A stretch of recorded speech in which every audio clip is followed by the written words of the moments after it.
2025. Happy Bastille's Day, I guess. Which is not a city holiday, I don't think. So anyway, if you would please stand with me for the Pledge of Allegiance. And Councilmember Shaw, I don't know if you're online with us. Do we have Councilmember Shaw for the invocation? If not, Councilmember Boyette will deliver the invocation. I pledge allegiance.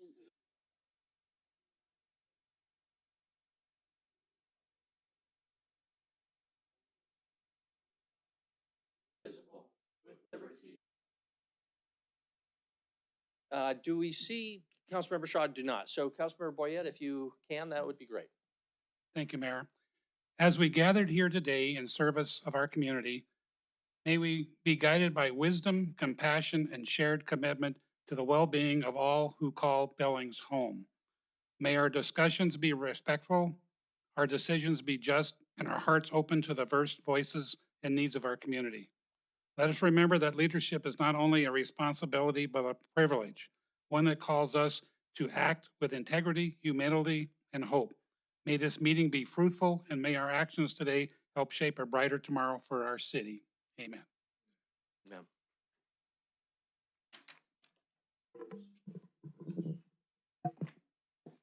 Tony, would you please call the roll, please? Councilmember Shaw, I believe she's going to be joining us later, but it looks like she is not on with us today. Yeah. Gulick, Neese, Owen, Here. Rogers, Kennedy, Aspenleiter, Tidswell, Boyette, Rupsis, Mayor Cole. Here. Council, first item of business are minutes from June 23, 2025. Are there any changes, or is there a motion relating to this? Councilmember Neese? I make a motion to approve the minutes of June 23rd. Second, do we have a second? Second by Councilmember Rogers. Any discussion, changes, or other discussion? Seeing none, proceed to a vote. If in favor of the motion, which is approval of the minutes from June 23, 2025, please say aye. Aye. Aye. If opposed, please say nay. Motion passes unanimously. Next item, council courtesies. I'll start us with two items. First, thank you for members of the council who attended the celebration of life for Commissioner John Oslin on Saturday. It was a well-attended, large event, and really a remarkable history of somebody who devoted his life to public service for Yellowstone County. So thanks again for all who attended that and others who just kept the Oslin family in their thoughts and prayers. Second, recently it was announced just this afternoon that former MSUB Chancellor Ron Sexton died recently, and he was, I think, the first chancellor at Montana State University Billings, a longtime supporter of the university and longtime chancellor. Also played a critical role in the establishment of City College, where my wife taught for many years, and was a star pitcher on the Yellow Jacket team, and then helped bring back Yellow Jacket baseball, which was one of his prides. So our thoughts are with the Sexton family and our appreciation for his many years of service for our community. Other courtesies this evening? Okay, seeing none, we'll move on. We have no proclamations. Council reports. Are there any council reports this evening? Seeing none, city administrator report. Chris, do you have anything for us? Yes, Mayor and Council, just a few things brief. First, there is no ex parte communication that came in after 3 today, so pretty simple there. Also, if you didn't catch it, last week, critical event took place, and that is that we closed on the sale of the former City Hall and parking garage. You'll also notice that 1 block to the south, that site is being cleared and demoed for ultimately the reason that the partnership purchased City Hall and the parking garage to build a hotel there a block south. So And next time you drive by, you'll notice that that building is gone. But most importantly for us, a part of consolidating services in this building was the importance of selling City Hall, as well as selling the retail space at Park One. And we do expect that closing to take place in the next few weeks as well. So just a couple important milestones to help pay off any debt related to this project. So thank you. Very good. Thank you, Chris. Next item is public comment on things where there will not be a public hearing later. Tonight, that is item 1, which is our consent agenda and all of the sub items. And item 4, 5, and 6, which means that there will be a public hearing later on item number 2, the ordinance on doorway obstructions, and item number 3, allowing law enforcement to leave unlocked bicycles. So we'll get to those 2 items later, but if you wanted to comment on any of the other items on our agenda tonight, this is your opportunity. Just ask that you keep your comments to 3 minutes, and please tell us your name. Please come forward to the podium, and we're always asked to tell people to speak loudly and put that microphone as close to your mouth as you can. As close Dave. to my potty mouth as it can. Great. Dave Goodridge, 129 Avenue D. Here to just put my 2 cents in on the discussion at the very end of the agenda regarding reduction in council size. Whoa, that's close enough. Change in local government isn't easy. It's often slow, even when our city's growth demands something faster. We see new development, rising needs, expanding services, and yet the framework guiding it all hasn't evolved with the times. But the real question today isn't whether reducing council size is the right move. It's this: why wouldn't we let the voters decide? Right now, our structure favors the status quo. It enables followers more than it empowers leaders. It's built for routine, not for vision. And that matters because residents are calling for accountability, responsiveness, and clarity. When the system lags behind community needs, something's got to give. I know change is hard. I've seen it firsthand. I served on a committee recently that restructured a board with 25 members. Decision-making was slow, fragmented, and reactive. When we streamlined the structure, we didn't lose representation. We gained purpose. Suddenly, leadership meant more than just voting yes or no on budgets. It meant thinking bigger. It meant earning trust through vision, not just procedure. So here's what this really is about: trust, not fear. Council doesn't need to decide tonight what the perfect size or structure is, but it can decide whether the people deserve a voice in that decision, and I believe they do. This is about respecting the process. If you trust voters to choose their leaders, then surely you can trust them to weigh in on how those leaders are structured. That's not radical, it's responsible. The ballot box isn't a gamble, it's a promise to listen. So I ask you, don't let fear of change hold us back. Let the community speak. Put this question on the ballot, because if we truly believe in vision, leadership, and public trust, then the only real question is, why wouldn't you? Thank you. Thank you. Next.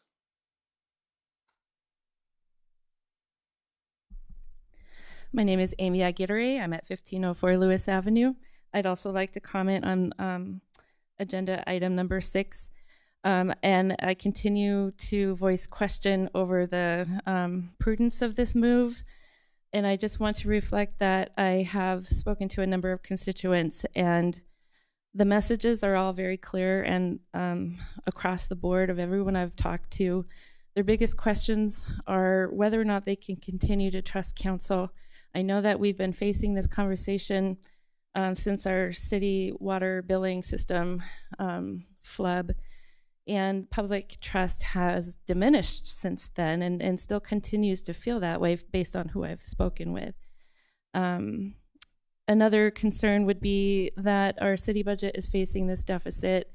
All departments are affected, and our constituents are concerned that reducing our policy body will continue to disintegrate public trust in our functioning, because it is also, this move is being reflected across the nation with our federal agencies that are being deconstructed and dismantled. And we can see and feel the impacts from that. And I'm sure we all know personally people who have lost their jobs from that destruction and dismantling. And I'm not saying that people are going to lose their jobs because of this move. I'm just saying there's this impact and effect and wave of destruction being felt across our country. And that's no different here in Billings. So I would like you to consider not voting for the city charter amendment move. Thank you. Thank you. Any other public comment on any of the items on our agenda where there will not be a public hearing later, i.e. anything other than number 2 and number 3? And Good there's evening, a copy Mayor. of the agenda back there for anybody who needs one. Good evening, Brooks. Mayor and Council. Dan Brooks with the Billings Chamber of Commerce at 815 South 27th Street. I wanted to come up and give our support to the 2 agenda items for the TIF applications as they support our priorities of housing supply and public safety. On the housing front, the application before you is proposing 10 additional units of housing in our downtown area. Now, that might not seem like a whole lot, but I took a look back at what council has approved over the years, a little bit, going back a little bit, not all the years, to 2022, 2023, and 2024, including these 10 units. That amounts to 163 units of housing that you have approved to be used with, to have TIF dollars go towards those dwelling units. So I thank you for that and ask you to continue that streak of investing in housing in our downtown. I'd also be remiss if I didn't bring up our favorite topic, CPTED, crime prevention through environmental design. I know that you all know, but I do want to just remind you that taking a property from vacant, where you've got no eyes on the streets, to something that's activated, something that's engaged, bringing people to the area, really increases that natural surveillance and that deterrence for crime. So it's got that added benefit as well. As for the flashing beacons on Montana Avenue, I know that you've we've certainly heard from our businesses and organizations concerned about traffic speeds along Montana Avenue. Oftentimes that's followed up with we need speed bumps on Montana Avenue. And, that is an MDT road. And we've heard, I think, from Debbie in Public Works that speed bumps are difficult to maintain. So we think that the flashing beacons are a cost-effective strategy for slowing down traffic and ensuring pedestrian safety. I'd also add that on the effectiveness front, a study was put out by Texas A&M looking at the effectiveness of flashing beacons and whether or not they actually cause drivers to yield. And in instances where they have installed those flashing beacons, they have increased drivers yielding by 19% to 98%. So huge range depending on a number of variables: street width, number of lanes, traffic count, traffic speed, etc. But in all those instances, it has improved safety on those streets. So we encourage your support of both of those TIF applications, adding housing supply to our community and improving safety on our roads. So thank you. Thank you.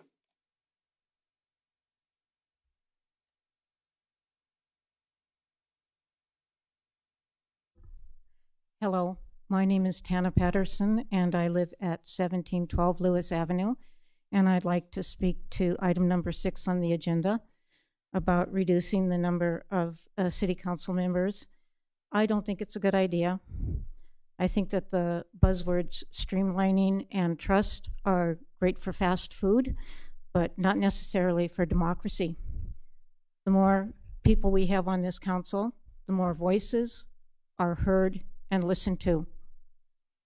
The more different kinds of people in different areas are truly represented. So there's got to be a way without, streamlining. democracy is slow. Democracy is transparent. And if that means we need to keep all of our city council members, then please, let's be slow and transparent. Thank you. Thank you.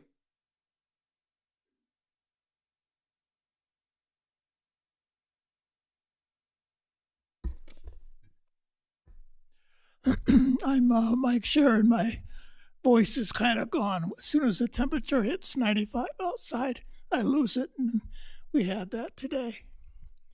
I live at 1109 North 32nd in North Elevation, and have a business on Montana Avenue at 2407 Montana Avenue, Computers Unlimited. And I'm here to speak in favor of the walkways that we're talking about putting in. We already put one in some time ago, and it's worked very well at 25th Street. We want to put 4 more in at 26th and 25th, 24, 23, and 22. We hope that this will slow down traffic, and our Historic Montana Association all approve it. They would like to have it too, and we're like to get as much money as we can. I don't know what these cost, but they seem like they cost a little bit more than what we thought. So we're in favor of, the association is in favor of the 4 new walkways across Montana Avenue. Thank you. Thank you.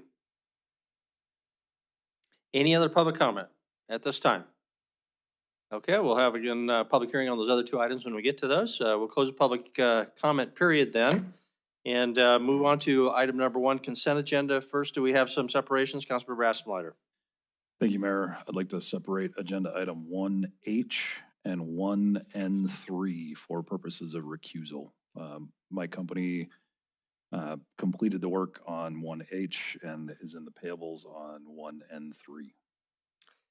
Very good. Separating 1H and 1N3.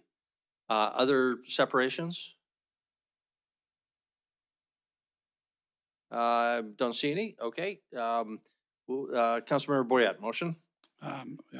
Thank you, Mayor. I'd like to move to approve the consent agenda items except for 1H and 1N3. Very good. Is there a second? Councilmember Kennedy? Discussion now on the motion for approval of the non-separated items. Any discussion? Okay, I will proceed to a vote. Motion is for approval of the items that were not separated. If in favor of the motion, please say aye. Aye. Aye. If opposed, say nay. Motion passes unanimously. First separated item, item 1H, right-of-way and warranty deed for certificate of survey 2007. Councilmember Boyette? Mayor, I move that we approve item 1H as read. Second, Councilmember Bernice. Mayor, I'll second that, but I would like to have the council member, Boyette, if you wouldn't mind, to do both at once. That way we can clear them up. I'll second that. Okay, that's fine. We have the motion, we have the second, both of those together. Any discussion? Seeing none, the motion is for approval of items 1H and 1N3. If in favor of the motion, please say aye. Aye. Aye. If opposed, nay. Motion passes unanimously. Brings us then, Mayor, with the exception of Councilmember Aspenlider, who did not vote. Thank you very much. Brings us to item 2 of our regular agenda. Tony, would you read item number 2, please? Public hearing and first reading ordinance amending Billings, Montana City Code, Section 22408, failure to remove obstructions as recommended by staff.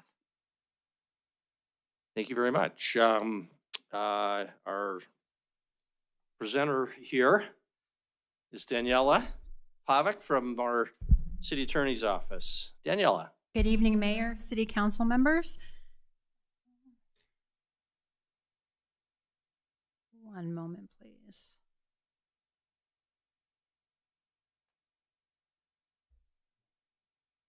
That all users folder? I can put it on the thumb drive too. Oh, yeah. Oh, perfect.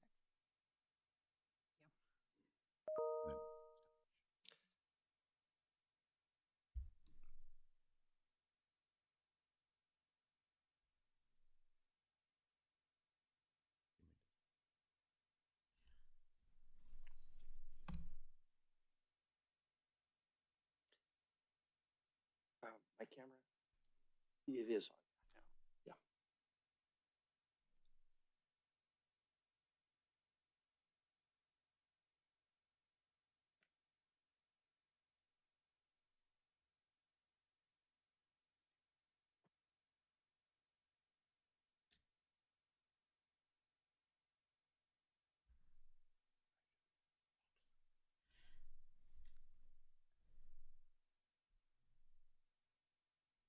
So as currently written, BMC 22-408 is titled Failure to Remove Obstructions.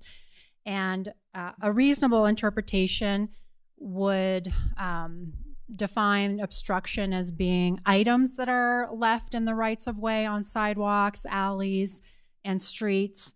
And so the proposed revision would make absolutely clear that an individual themselves, by sitting, lying, sleeping, standing on a public right-of-way in front of a commercial entrance, would also constitute an obstruction.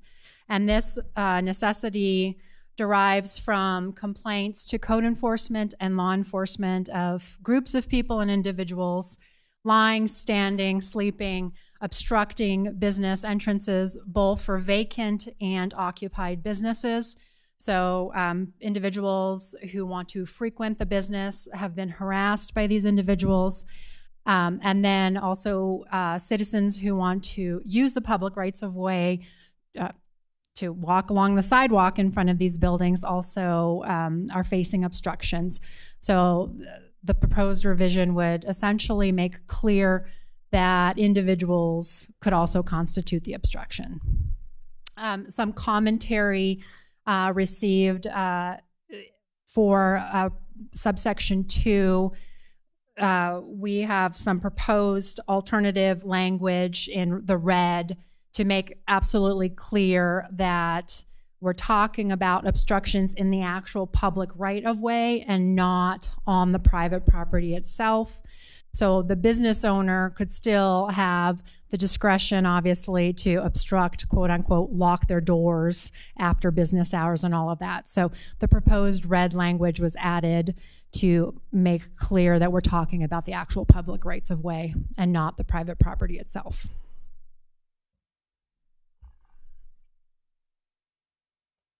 Thank you. Okay, questions for Daniela? Yeah, Councilmember Ripsis, Councilmember Gulick, Thank you, and Mayor. Councilmember Kennedy. Thank you, Mayor. Daniela, I'm just wondering in section 2, is there a reason that we're specifically limiting it to commercial buildings? Are there non-commercial buildings that should have the same type of protection? Good question, Councilmember Epsis. I believe if you're talking about residential, that then falls into trespass laws, and then the owner, who's always present, can then contact law enforcement to report trespass. So this is specifically related to, also in our code, related to obstruction for commercial entities. Would government buildings be included as commercial buildings? And wouldn't residential, if it's public right away? What is the differentiation there? The public right of way is it's not included whatever is privately owned. So you're talking about sidewalks in front of residential properties. Was that your question? Yeah, I'm just wondering why it's only commercial. Why the public right of way in front of commercial buildings is different than the public right of way in front of residential or government, or I don't know what other classifications of buildings we'd have. Well, then when you're talking about rights of way in front of government buildings, you start encroaching on, or we talking about public spaces, and obviously parks and sidewalks are historically used for expressing free speech, and so it gets a lot more complicated. This was designed to, this was amendment was put together in response to the feedback we've been getting, complaints from law enforcement and code enforcement, and that has specifically related to commercial buildings. So, and one of them, for example, is Midland Printing. That's a vacant building, and so we're responding to actual issues that we have been seeing in the city.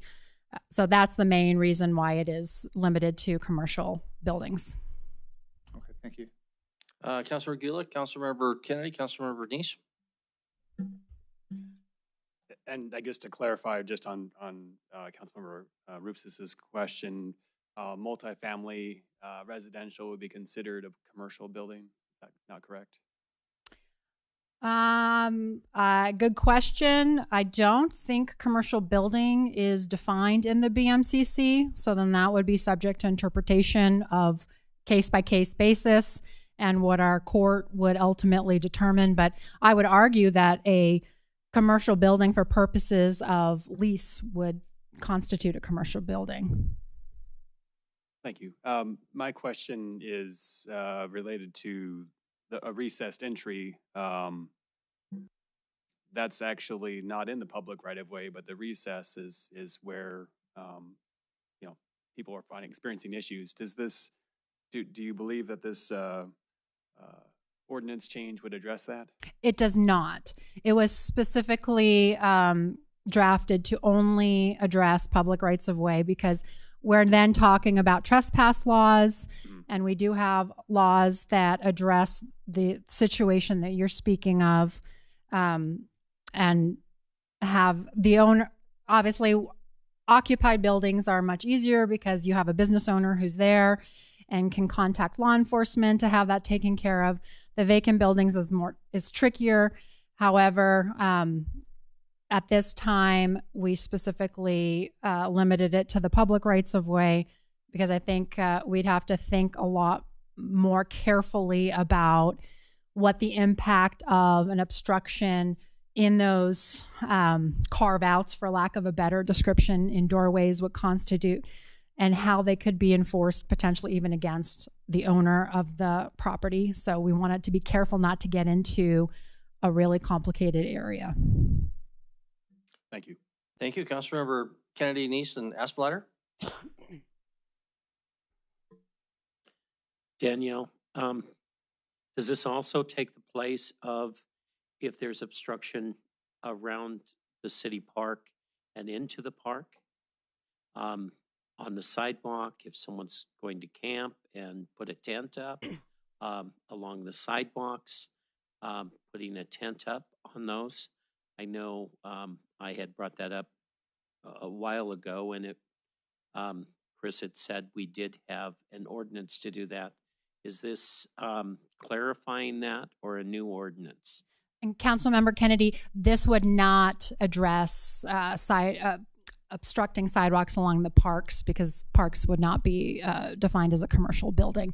And I believe there are other codes that address that, but I don't have that reference for you at the moment. Okay, the other question I have is you bring up alleys in here.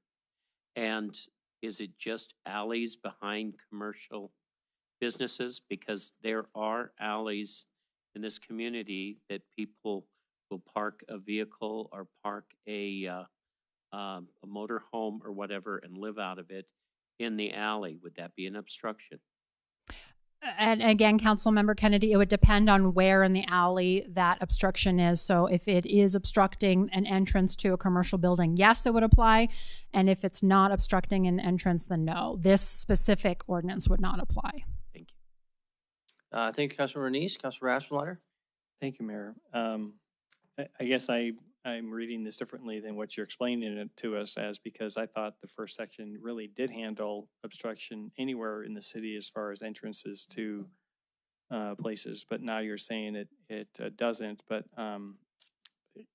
so I'm a little confused at why it's one. I understand number two does specify commercial buildings, and I would agree with Councilmember Gulick, a residential in a downtown area that's an apartment complex, that's a commercial building, and that would not be obstructed. But it says the entrances, I'm assuming these carve-outs are pretty important, because that means anyone can obstruct the carve-out of a vacant building, and the police would have no option but to leave them there, because they can't move them out of these carve-outs because they're on private property until they obtain the permission from the owner for filing a trespass issue. So I'm not sure where this ordinance change is going to solve some of those problems we've been seeing. Councilmember Nice, I agree that this ordinance would not address all of the problem. I think the issue becomes when you're talking about private property, you first have to establish that the person doesn't have permission from the owner. And if you can't find the owner of the vacant building, that becomes an issue in enforcing something and telling someone to leave if they represent to law enforcement, for example, that they do have owner's permission. And if law enforcement can't track down the owner, how you can't establish the violation. So, and then again, we're talking about private property, and we'd have to then go back and wordsmith no person, because then the reciprocal could potentially apply where individuals are now filing complaints against the property owners. You're obstructing our ability and our opportunity to enter your building. And so this was, again, a compromise to address one of the main issues that we've received feedback from 2 of our departments. Mara, it would be helpful to hear from code enforcement and police on how this is going to help them, these changes are going to help them, if that would be okay. Absolutely. If you want it, Tina is right here. So,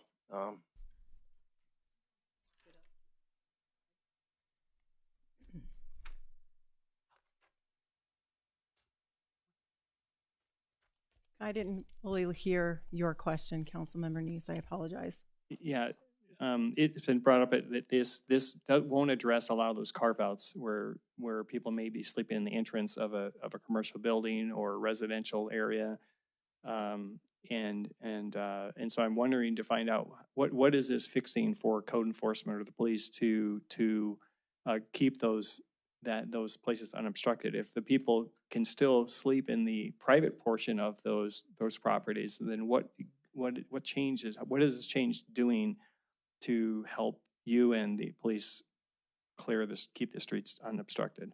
Well, I really can't speak for police, but I do know that many times in those carve-outs, they're not just in the carve-out. They are spread across the sidewalk or encroaching the sidewalk. So it would be helpful to law enforcement if they see that. They can immediately handle it with the addition of this subsection to the ordinance. So then the person, all they have to do is just squeeze into the private area and be fine. Is that correct? No, because usually in those situations, the property owner has an issue. And they'll contact. That's true on the owners, if the owner's there, but the attorney just said that if the property owner's not available, then you can't enforce them being enforce them by taking them off their private property. Right. And many times we've reached out to the property owner and we've assisted law enforcement in having them post it, no trespassing. So we try to alleviate that. Rather than creating an entirely new ordinance, we added to this one, because if you look in subsection 1, to answer Councilmember Kennedy's question, any sidewalk or alley that surrounds a public place, they already, with the existing ordinance, cannot have anything obstructing that. So tents, sleeping bags, items belonging not to the city, they would immediately have to remove that. So what we weren't addressing in this ordinance was people. And so this will assist law enforcement in getting that done quicker. Okay. And I guess, Mayor, I had one more question for either of them is how will this impact people who gather for protests? Because they're going to be blocking the streets. They may go into the streets, blocking streets, traffic, sidewalks. How is that going to be? How will this ordinance affect those type of protests? I believe we begin with whether or not the gathering requires permits. So that's one section. And then we've seen several recent protests around the sidewalks of City Hall. I don't know if those were permitted or not. However, once again, we're getting into, your evaluation of, are you talking about traditional public spaces, domains that people have the right to exercise their free speech, and the government can't encroach on those. And we can talk about that. It's a complicated analysis depending on where it is starting, but traditionally parks and sidewalks, you can exercise your free speech by protesting. I think this this obviously law enforcement, code enforcement would have to exercise their discretion based on the facts and circumstances that they're presented with. Are these individuals holding signs and congregating for a reason, or are they there just to loiter and obstruct and sleep? And do we see sleeping bags and tents and those types of facts and circumstances? Okay, thank you. Councilor Aspenleiter. I'll pull my question back. We've spent enough time on this. Okay. Councilmember Owen. Thank you, Mayor. I just want to briefly talk about the enforcement mechanism. This is a civil penalty, right? Yes. But enough civil penalties ignored can result in a contempt finding, which could result in incarceration, right? I am not sure about that. Okay, but I guess what I'm trying to get at, is practically, and Tina, you can answer this if you'd rather, what's our enforcement strategy here? Because I don't think anybody believes that individuals who are sleeping in doorways are going to pay penalties. I certainly don't want to see us starting to find reasons to incarcerate the homeless when they may be better served in alternative forms. And I certainly we're not incarcerating anybody at YCDF for this, but when short-term holding opens, that now opens up some alternatives that would be concerning to me if our strategy was incarceration or some sort of enforcement that could never actually be carried out. So what's the practical strategy of enforcing this? Is it just sort of a move along? I think you are correct, Councilwoman Owen, and also deterrence. So it gives law enforcement, code enforcement teeth to discourage people from continuing. And then obviously, when they recognize problematic spaces that are repeatedly used in this way, things can start to happen, crimes can occur. So obviously this would be a deterrence for crime as well.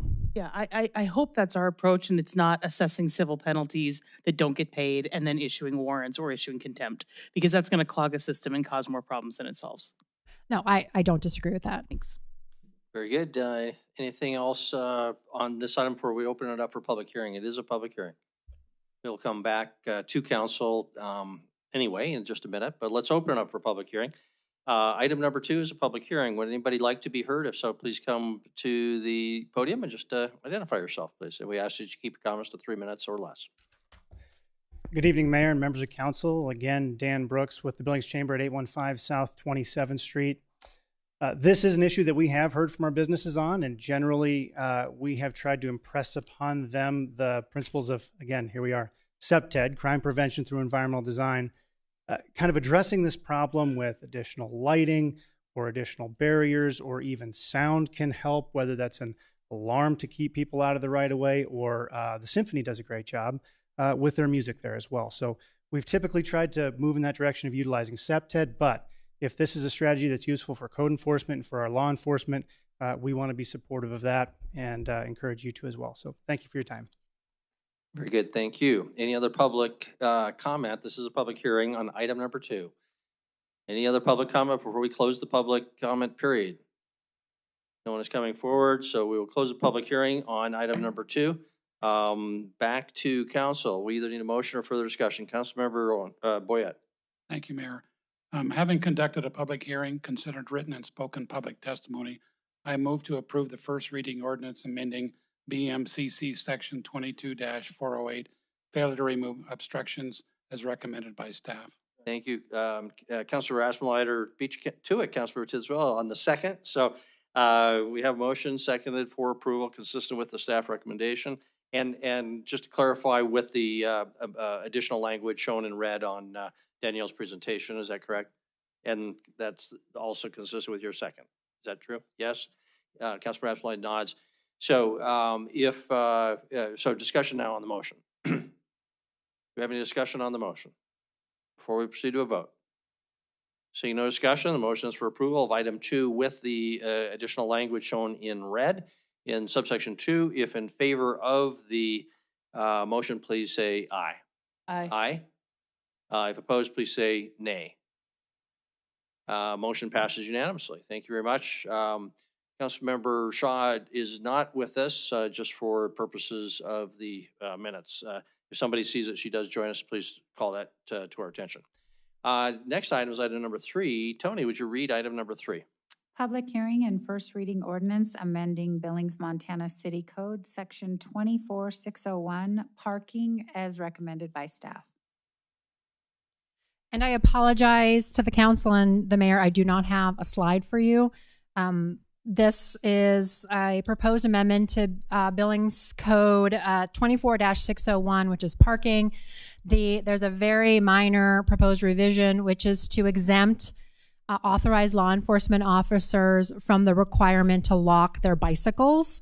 Law enforcement has created a bait bike program, which is a proactive strategy where bicycles are strategically placed in high theft areas to catch bicycle thieves. Bicycles these days can cost upwards of $3,000, $4,000, $5,000 or more. BPD has advised that this has, well, not the bait bike program, but arrests for bike theft have resulted in multiple felony arrests in the past. And so the proposed amendment would exempt authorized law enforcement from having to lock their bicycles on sidewalks. Thank you, Danielle. You don't need the slide. We have it in our packet, and all members of the council have thoroughly memorized all provisions of the Billings Municipal City Code. Questions for Danielle? Don't see any questions. So thank you very much. This also is a public hearing. So if somebody would like to be heard on item 3, the proposed amendment to section 24-601, allowing law enforcement not to lock bicycles on the street or on the sidewalk, please come forward. Is there any public testimony on item number 3? Any public testimony on item number 3? No one is coming forward, so we'll close the public hearing on item number 3. Back to council. How would you like to proceed? Do we, Councilmember Rogers? Having conducted a public hearing, considered written and spoken public testimony, I move to approve the first reading ordinance amending BMCC section 24-601 parking as recommended by staff. Second by Councilmember Tidswell. Any discussion? Either of you like to speak to your motion? No? No. Any further discussion? Again, the motion is for approval of item number 3. We'll proceed to the vote. If in favor of the motion, in favor of item number 3, consistent with the staff recommendation, please say aye. Aye. Aye. If opposed, please say nay.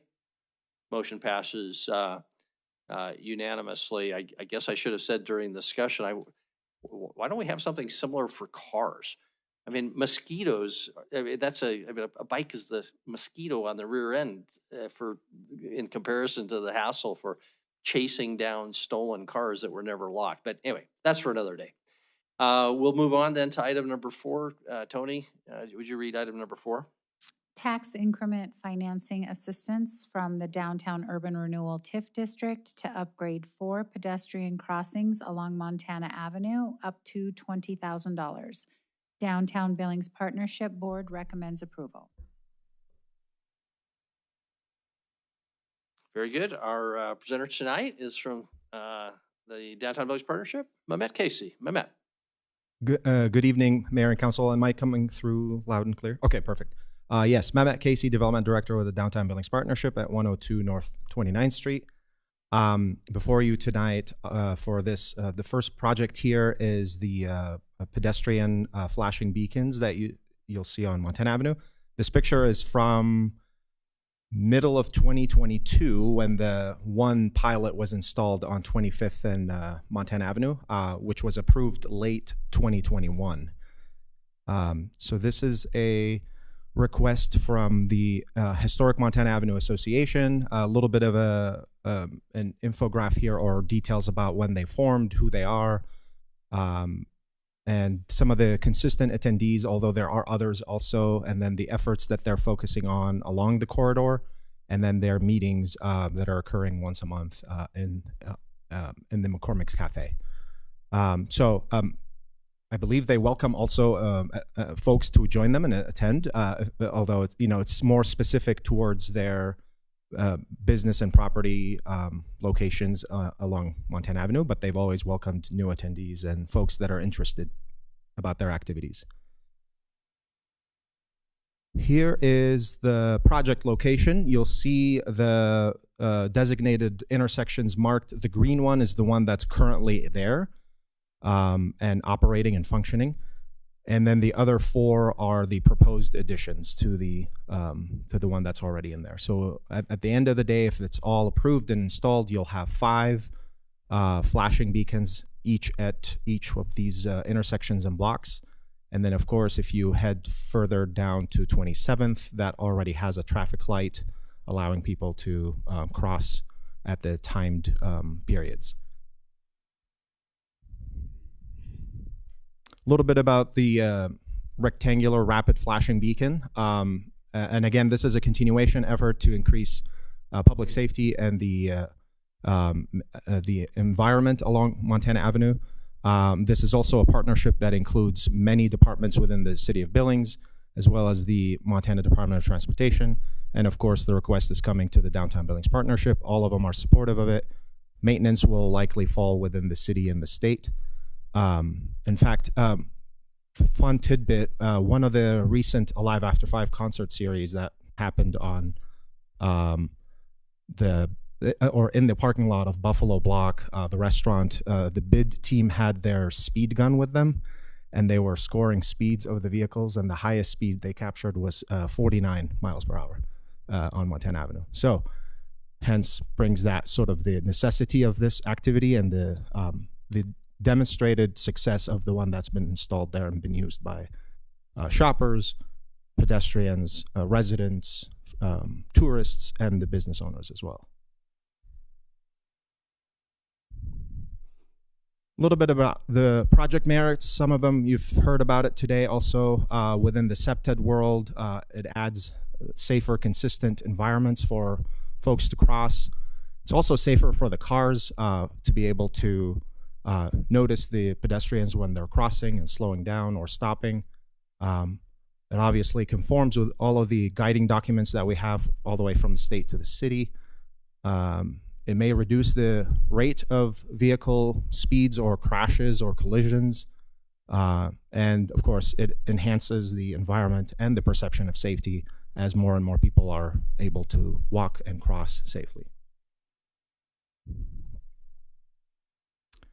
So the Downtown Billings Partnership Board recommends 100% TIF funding to reimburse all these 4 units, which is each one is about $5,000, which actually also the price has come down since the last time we presented this to you.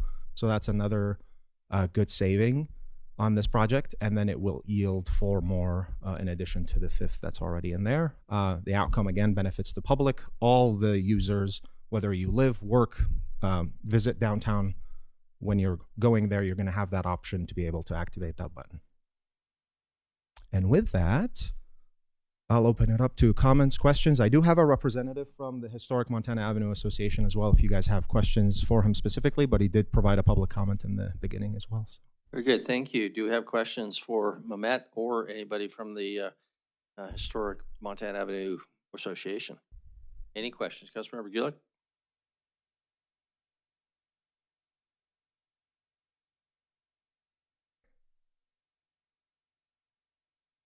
Limit is along there?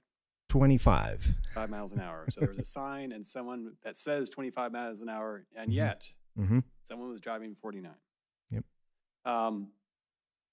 My question is just that you mentioned that there's the plan is to have a road diet or to have 2 lanes of traffic rather than 3 lanes in the future. So will these be designed such that they are part of that design, or when do they get installed, and do they need to be reinstalled later when it's reduced to 2 lanes? Mayor and Council Member Gulick, good question. Thank you. I believe the installation of these won't necessarily impact the lanes, and the lane discussion is ongoing. They had a recent visit with the group and city representation. They presented 3 different scenarios, basically. Keeping things as is one scenario, of course, but again, that defeats the purpose of a road diet. The second scenario would be a 2-lane with an angled parking option, and then a third option would be 2 lanes with sort of an unload load zone that's dedicated along one side of it through the whole length. And the length they're looking at is between North 26th Street and North 21st Street, where the underpass is. So it doesn't come all the way to 27th. Between 27th and 26th, it'll remain 3-lane, and then it kind of blends into the 2-lane if it goes in the direction of a 2-lane. And so the installation, though, the timing for this is, it doesn't need to be reinstalled later, I guess, or moved. Oh, I if it see. changes. Not to my knowledge, unless there's going to be installations of bulb outs, in which case it may have to move its place. But they're also mostly the sign bolted to the ground because it's solar activated, so there isn't any wiring that's going underground, and it should be very easy to maintain, unless it also gets hit by a vehicle, in which case that's a more robust repair. Thank you. Good. Any other questions for Mehmet? Any other questions? Don't see any, so thank you very much. This is not a public hearing, Council, so we will not be asking for any public comment on this. Councilmember Boyette, Councilmember Gulick. Thank you, Mayor.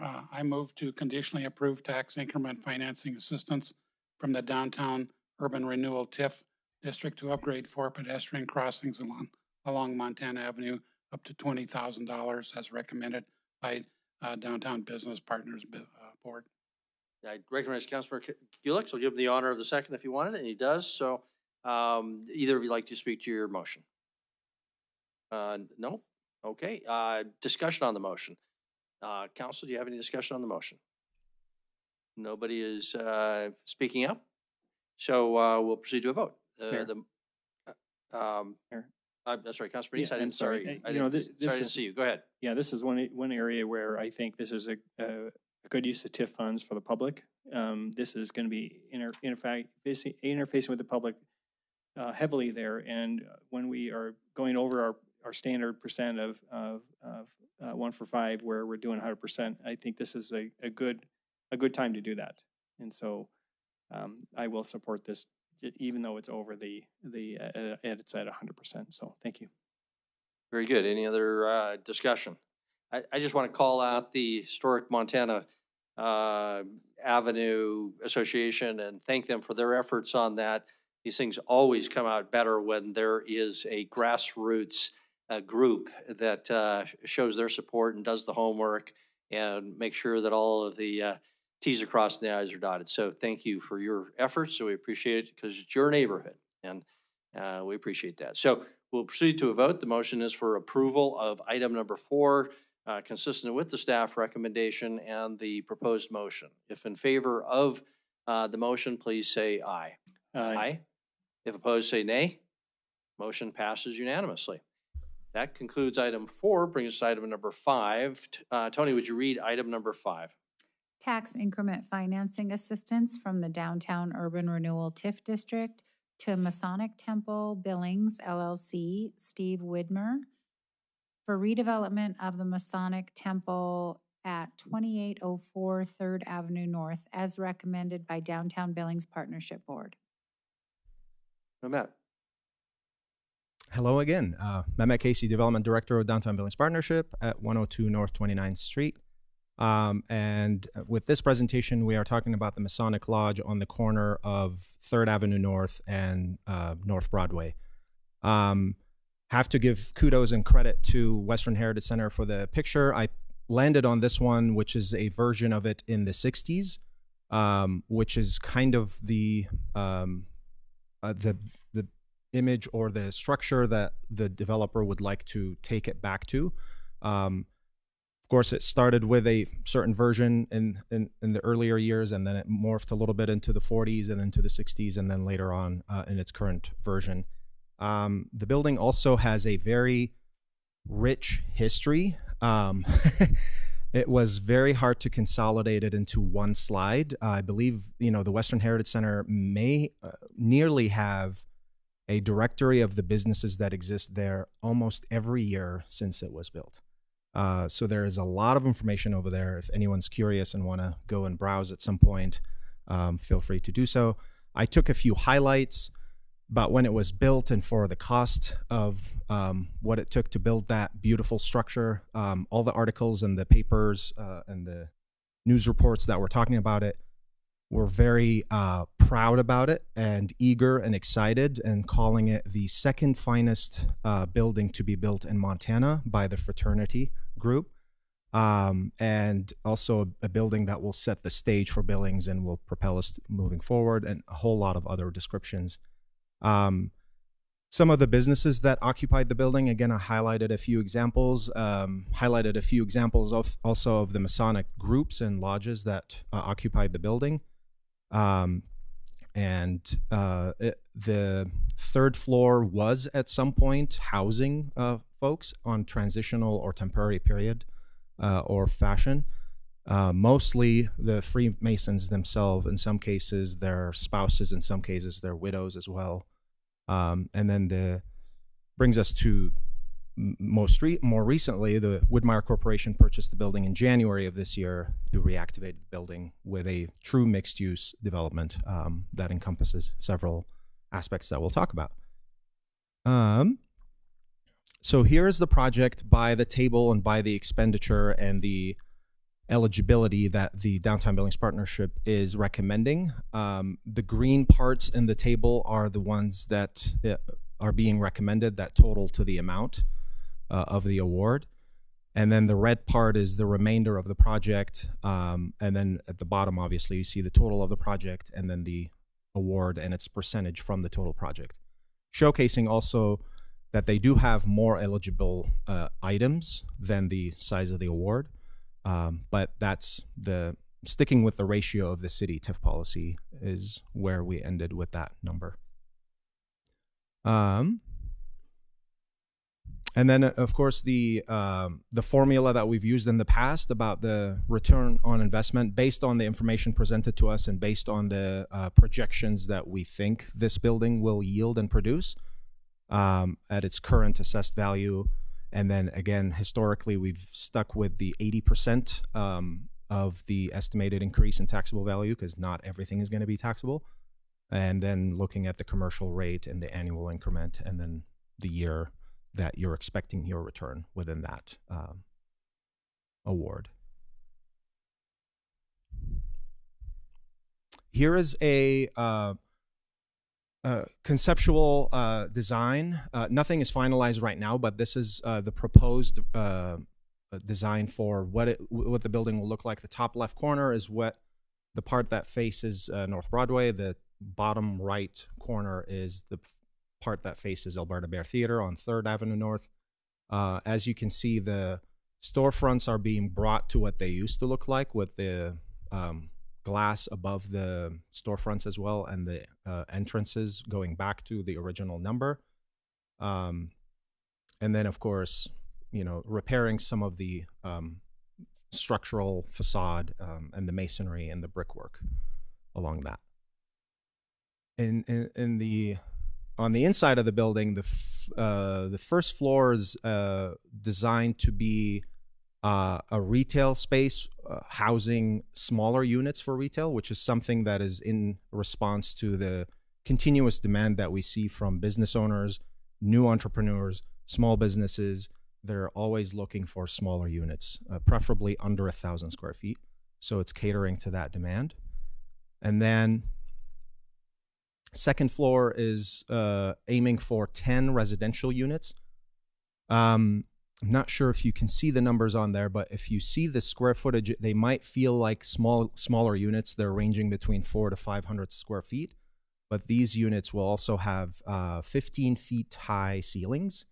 So it's got a lot of natural light and has opportunities also for these tenants to potentially have some sort of lofted spaces where they can maximize their space within their unit. And it's something also that we don't really have currently in the downtown area with that level of height in the ceilings for residential. The third floor is yet another higher ceiling. It goes to 22 feet up there. So currently it's proposed for an office commercial operation on one side of it, and then the far right west corner of it, there is an interested wellness studio to occupy that space. And then the third floor itself also has a mezzanine level that can also be repurposed for the benefit of these office operations.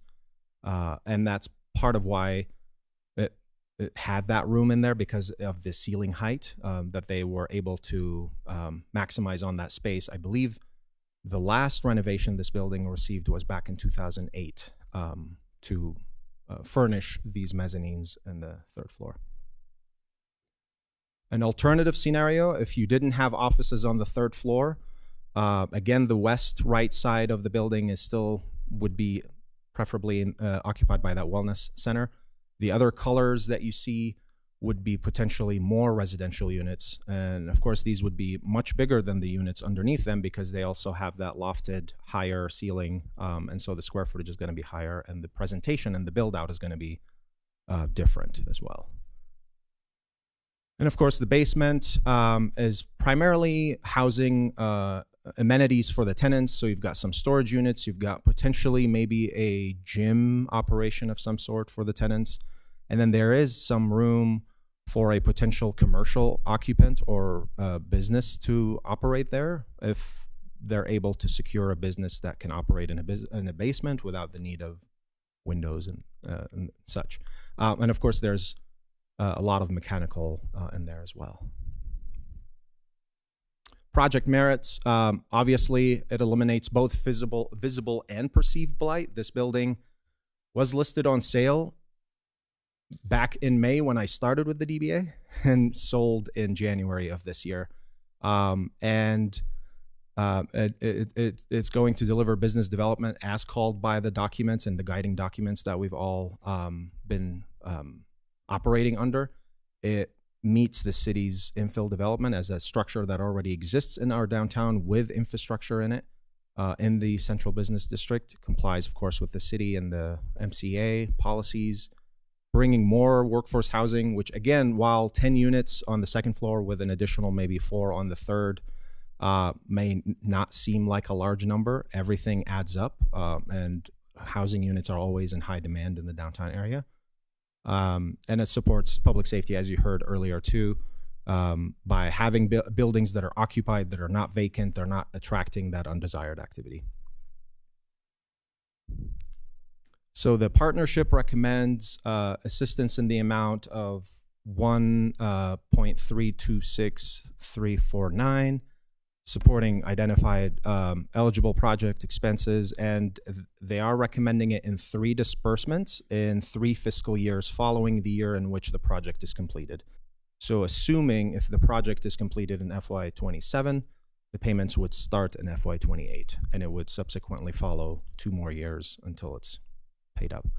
And of course, the standard procedure and expectations that the applicant will sign a development agreement within 180 business days after your decision here, should there be a recommendation.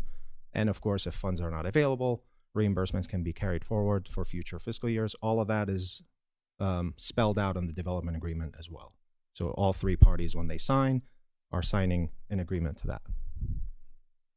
And with that, I will open it up to comments or questions. And I do have another slide also. I was asked to provide that for the downtown TIF forecast, if you wanted to see that as well and how we're performing. Yep.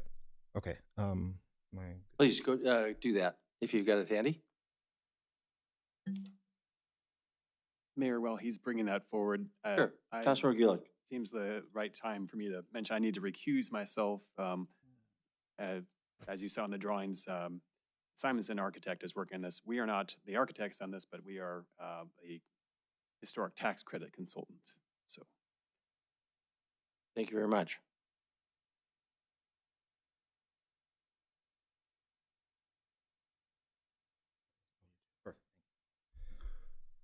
Yes. Let's see. Do you have any way to blow that up? Yep. Let me see.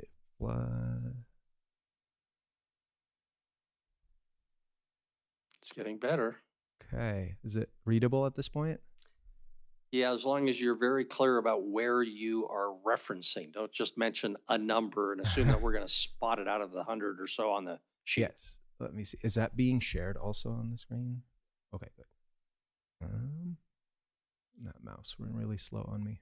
Okay. Let me zoom out a bit. Essentially what we wanted to show here, so every year, so let's look here at the green column, fiscal year 26. Every year it starts with a starting cash, carried over cash from the previous fiscal year, and then the expected revenue from that year, which we won't know until August, and then of course interest entitlement, and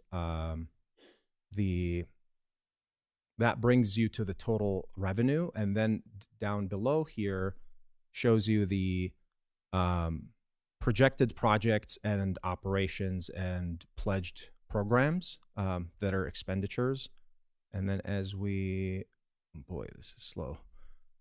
As we scroll down further, you'll see some of the projects are multi-year disbursements, so they go under multiple fiscal years. So we have, I'm trying to read it here from a distance. Masonic Lodge is right there. Again, the mouse is very slow. And then it comes to, as projected or proposed, starting in FY28, that 442 would be the first payment. And then you have your remaining cash. Oops. I don't want to ask AI. There we go. At the bottom of the column, and then that repeats and goes back to the top of the column. Few things to keep in mind with this, though. There are several assumptions. Assumption number one is that this is the projected TIF forecast, and we're assuming zero growth in the TIF district. So if we get anything in the positive, great. If it dips in the negative, we have some remaining cash that can handle that hit. But we're applying, if you see the expected revenue to be received, the second line at the top, that number doesn't change because the board continues to vote to project zero growth, to just be extra cautious. That's assumption number one. Assumption number two is you see under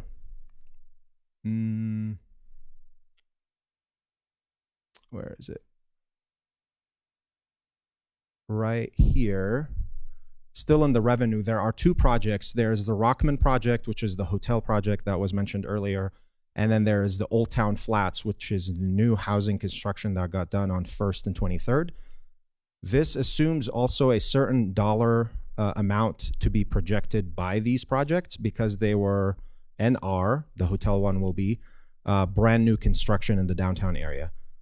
So a formula was made here to project these numbers. Again, if these numbers are higher or lower, it may change the forecast. And of course, also, if these numbers get pushed down a little bit, also down the fiscal years, it may change as well. So there are these variables that making those assumptions, this is what the TIF forecast looks like, which also checks at the end all in positive. But any of these variations changing could have a different outcome. So that's Thank you, what I Mehmet. wanted to know. Could Yep. you scroll back down to the literal bottom line there and show Yes. that anticipated balance going forward from year to year, and blow that portion up as much as you can? Then that way we can literally see the bottom line. Is that big enough? It is. So those are the fund balances that are anticipated from year to year. We can't see exactly what year at the top here. So the lowest one you see is FY30 at 760,000 in there. Very good. And they vary anywhere from a low of, as you said, $760,000 to a high of $6.9 million out an additional 5 years or so after that. Mm-hmm. Okay, very good. Thank you for that. That's Mehmet's presentation. So questions now for him. Councilmember Boyette, Councilmember Kennedy. Thank you, Mehmet. That was very good. I don't know if I read it or heard it at one point in time. You folks were thinking of moving your office into this building. Did I hear that right, or is that still something? We are looking, Mayor and Council and Councilmember Boyette, we are looking for a new home for our operations, and this is one of the options, but it's not related to this TIF ask or the project. Councilmember Kennedy. Was this, I don't know if you can answer this or Wyeth can answer it. Was this project, when the Gray brothers owned the building? Yes. Didn't it receive tax increment financing dollars at that time? Ooh. I'm not sure. My CEO is nodding her head yes, so it might have received some, and she's available here to answer any of the Great. questions as well. Why don't you have her come up? I don't know what the amount might have been, but Hi, Katie. Good evening, Mayor and Council. Katie Schreiner, CEO for our 4 organizations downtown. Councilmember Kennedy, it is correct that when the Gray family did purchase that building, they did receive a tax increment financing grant. My recollection is that it was around $800,000, and that did help with an incredible amount of asbestos abatement and some other pretty significant environmental abatement at that time. But the answer is yes. Okay, the only question I have, every time it changes ownerships, are we going to come back for tax increment financing dollars to change for a new owner? And it sat there because the Grays had it. We put a lot of money into it years ago because I was on the Bacita board at that time. And then now we're coming back and putting more money into a project. So in 5 years, if something else happens, or 8 years or 10 years, we're going to come back and put some more tax in. I'm bringing it up because I think at one time the council needs to finally say enough's enough for this building. So if we do it right now, then I don't think there's an opportunity to come back for more tax increment financing money in the same building over and over. And if I may, Mayor and Council Please. and Councilmember Kennedy, I do think that one of the significant aspects of this particular ask is that it is a significant change of use. We are adding housing units. That is something that is a new use for this property in particular. But I acknowledge your point to that. I can't imagine that this is an ask that you will see again for this building. This is a significant redevelopment on a property that has been vacant for some time, and also is inclusive of a significant change of use. Very good. Councilor Absalon or Councilor Rowan? And had I bring in somebody else? I don't think so. Okay, Councilor Absalon and Councilor Rowan? Thanks, Mayor. Chris or Gina, maybe this is a question for you. I would tend to agree with Councilman Kennedy's point. Is there any way in the development agreement or any way in which this agreement can be written that carries with the property, goes to assigns or future owners, a way to say, hey, if our ROI on this is 15 years, the next time this building can come back is 15 years or 16 years until theoretically the TIF has recovered what it should have recovered. Is there any way that we can write that into the development agreement that would stick legally and carry with the property? So Councilmember or Mayor, Councilmember Aspenleiter and Gina, please correct me if I'm out of line.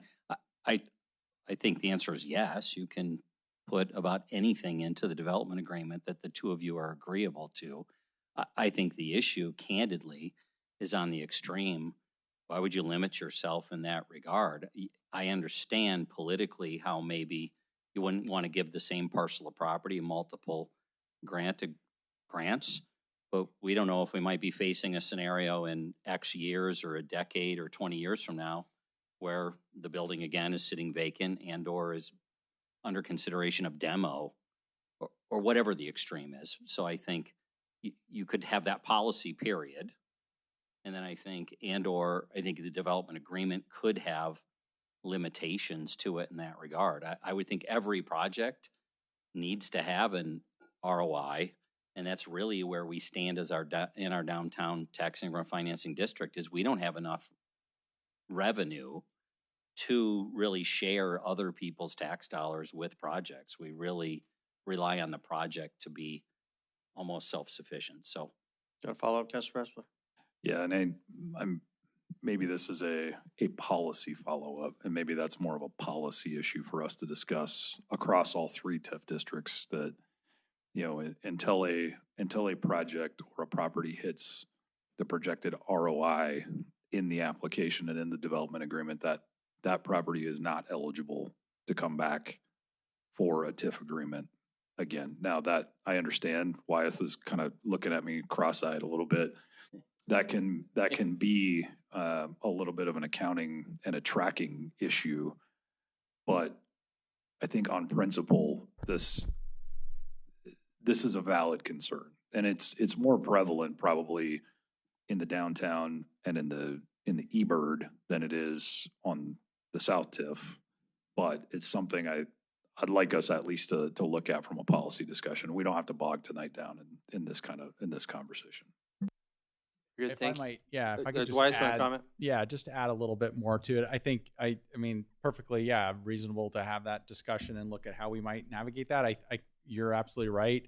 I mean, there's other properties in the downtown that have had multiple TIF grants in the past. I mean, one of the things that happened on Montana Avenue and with the old, our old railway, this train station, was that was literally saved from, you know, demolition through tax increment financing, urban renewal development. And then obviously since then, and actually just recently, the city owns it now. Some TIF funds went to help do some work on that property. So I think, yeah, trying to figure out like what that looks like. Obviously that's city owned versus not, but yeah, that would be something we'd want to look at in terms of how you all might want to apply that. Very good. Thank you, Councilmember Vaughn. Councilmember Bernice? Thank you, Mayor. Katie, can we talk a little bit? Sorry, Mehmet, nothing personal. I think we need to talk a little bit more about this lease because it concerns me. I think it's a significant optics issue. You know, from the public's perspective, the TIF request is significant, but it's also in excess of our standard sort of guidelines and terms. And so to have that happening while you all are simultaneously negotiating a lease and advocating for that tax incentive, it looks questionable. I think it's a murky area, right? Because I assume there will be some form of allocation across the entities, the BID, the DBP, and the DBA. So, but on that, at least on the TIF side of it, we want you to have good, favorable lease terms. We want you to negotiate hard, put minimal tax dollars towards operations. But at the same time, we can't have an entity getting favorable terms because they advocated for tax incentives. So how do we cure this? How do we make sure that this doesn't look like insider dealing? Mayor and Council, Councilmember Owen, I appreciate the question because I do think it is an important conversation to have about this in particular. I have 3 clarifying points, and then I do really want to just highlight we are completely transparent, and I think I should start with I apologize for any feelings of non-transparency in this issue because it certainly wasn't my intention in that. The DBA, Downtown Billings as a whole, really has been searching for a new home for our offices for over a year now. We made an extensive list of literally every property available in downtown and took a lot of time with a committee made up of our boards. Long story short, we really landed on if we could have any space in downtown, this would be kind of a dream for us, but it was not under new ownership at the time. So when we went and met with Mr. Widmeyer on this and we said, this would be a cool project. Would you be interested in looking at this project if we were also interested in being a tenant? Because one of the aspects of purchasing and redeveloping a vacant space is this idea of, can you actually fill it? Will that work for you? And so one of the conversations that we had with Mr. Widmeyer was we'd be interested in perhaps being a tenant on this outside of any conversation about tax increment financing. Now, that being said, I will just want to highlight that any office use, any office space, any of the development that goes into office space is not a tax increment financing eligible expense. And that's why you don't see any line item associated with tenant finishes for either office space, residential space, retail space, commercial space, because it is simply not an eligible expense for TIF. So it maybe really kind of slipped past me as far as how we should present this because it didn't seem like it really was associated with the TIF ask itself. That being said, the improvements made for office space or retail space would not be included in this TIF ask, whether we were the tenant or anybody out there was a tenant for this space at all. because it just simply is not eligible. It also is still a potential space that we would be interested in residing in. We have had conversations with Mr. Widmeyer about what those lease options would be for us. I will share with you, we would be paying market rate for this. In full transparency, we've talked about $15 a square foot plus utilities. That is a very fair market rate for a third floor office space in downtown Billings. So we aren't receiving any sort of discount. We aren't receiving any sort of incentives for coming and speaking on behalf of this project in terms of tax increment financing. I will say that I do serve on the Downtown Billings Partnership Board as a voting member myself. I did not vote on this. I did not vote in the TIF Development Committee nor in the partnership meeting on this particular recommendation that we're making to you. But that does not go against your point. This is sort of a questionable thing, and I want to be completely transparent about it. This currently, the conversation that we're having with the developer on this is on hold for us. We have another conversation coming up with you guys next week that we'll have to work out before we can really conceivably enter into any lease in downtown right now for our new home. That being said, we definitely need a new home. We are selling our current building in October. And so the time is kind of coming to a point where we will need to find a new home for the downtown Billings offices. But my goal is to be completely transparent with you. So my apologies on that. I'm happy to answer any questions about the details of this, but I think the point being, office is not eligible for tax increment financing. This conversation is on hold for us right now. And would we enter into a lease, it would absolutely be at market rates. Mayor, could I follow up real quickly? Please. Thanks. I think just a couple of other things that I would throw out here, right? First of all, I don't think the minutes reflect that you were recused. They reflected that Jana Hafer recused, but I don't think they reflected that you were recused. So you might need to go look at your minutes and make sure that that's reflected publicly. I think, though, that there's still other ways that it could look like maybe, you could get more favorable terms on tenant improvements. And who's to say if you're just really good at negotiating or if it's a reflection of gratitude? I'm just looking, and I don't know, Gina, if you have thoughts about how we make sure this is really fully above board. Sure. Mayor and Council and Council Member Owen, if the project is approved and if a development agreement is signed and if the project is completed as it stated it was going to be completed by the timeline that it projected to be completed by, then the developer presents evidence of the expenditure that was covered by them up front, because TIF is reimbursable, that has to match what you just saw on your table. I understand. That then the city would not reimburse until they've seen all of that. And so if, for example, if there is any sort of expenditure that says office cabinetry or furniture. I'm not concerned about you using TIF dollars. I'm just concerned about, hey, thanks for advocating for more than the city's policy. Let's get you a good deal on your tenant improvements, on your, whatever. And I don't mean to cast aspersions on anyone, right? Because in the private sector, that's exactly how you'd negotiate, 100%. But these are tax dollars, right? And so we just have to be really transparent and open that we're not advocating for something in excess of standard city guidelines in hopes for a good return. And that's my concern. I see your point now, but also to follow up to that, all of our board meetings are public record and with minutes and details. And so we'll make sure that they're reflecting accurate information on there. And then these tables are all provided and available to be reviewed at a later time too. Okay, very good. Thank you, Councilor Ripsis. Thank you, Mayor. Mehmet, Katie, I want to clarify. The ask here is not above city policy. Oh, right? I apologize. This follows the 5-to-1 guidelines. What Councilmember Owen, I think, is referring to is a while ago there was some discussion on whether or not the acquisition cost should be included in that or not. City policy was never finalized one way or the other on that. There were some discussions. This follows the guidelines, city policy to the T. Nobody's getting any special favors here. Nobody's getting more than they should have normally gotten. Everything is above board here. Mayor and Councilmember Repsis, that's correct. The TIF policy does not reflect either excluding or including the purchase of a building. That has been long discussed for years, and candidly, I'm not sure that the board nor any sitting council has actually landed on a definitive policy to put into place. I think that's always sort of been said, hey, when that policy is revised at a future date yet to be determined, that would be something that came up in conversation. We feel very strongly that the inclusion of the purchase price in this particular project is important. This is a significant change of ownership with a significant change of use and development happening at an incredibly fast rate compared to other examples that have been in front of council at other times. So while this does include the purchase price of that building, we did feel that it was important to include that in this particular ask, just for the nature of activating a space that has been vacant and really in our top 5 buildings downtown that has needed attention like this for some time. So to that point, if you do include the purchase price of this building, it does follow the TIF policy for the 5-to-1 match.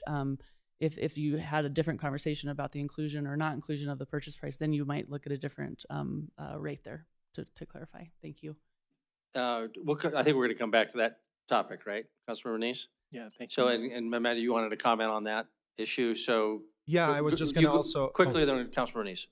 Yes, I was just going to add also historically, at least under my tenure for the past 6+ years, we've always included in the downtown TIF the purchase price as part of the private sector equation of the contribution. But for the interest of the public too, and since if there's any media coverage here too, the purchase is never reimbursable. It's only included in that equation contribution of the 5-to-1. And that's always how we've done it in the downtown TIF district since 2019, at least.